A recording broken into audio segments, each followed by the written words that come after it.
Metaphorically, mabitay po yang mga yan. Simula na po ang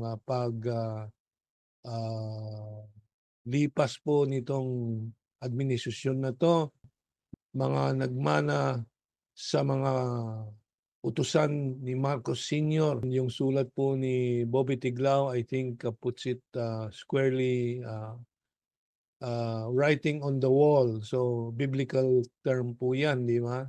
Napakalinaw na po, no? Writing on the wall for the Marcos Romualdez regime.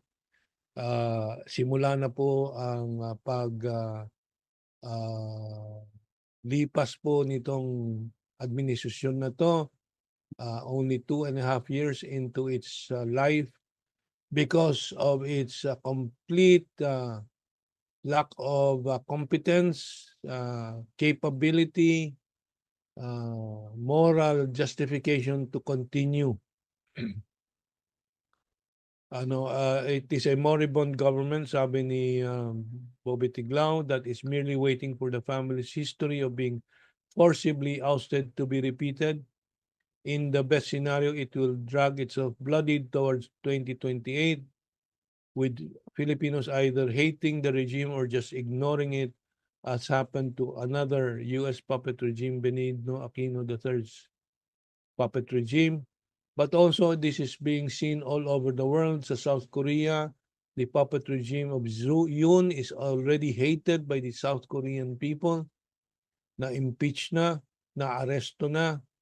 I don't know if he has been placed under house arrest. Hindi po nilalagay po sa lahat ng mga reports kung saan siya dinidetain. But this is the kind of ignominy that U.S. puppets are facing. And even in Israel, si Benjamin Netanyahu ay ininsulto na po ni Trump, pinagsabihan na parang aso, upo ka, upo. Nag-ceasefire, tanggap ka agad ng ceasefire sa Gaza conflict, na wala pong objectives na nakamit, nakuha ang Israeli offensive of 2 years na. But that is the fate of U.S. puppet regime that will, Ukraine, of course, nakikita po natin. And this puppet regime of Bongbong Marcos will be no different. And I hope to see soon that metaphorically, mabitay na po yung mga Martin Romualdez, mga Gibo Teodoro, mga nagmana sa mga utusan ni Marcos Sr. Literally siguro, kung hindi metaphorically, mabitay po yung mga yan.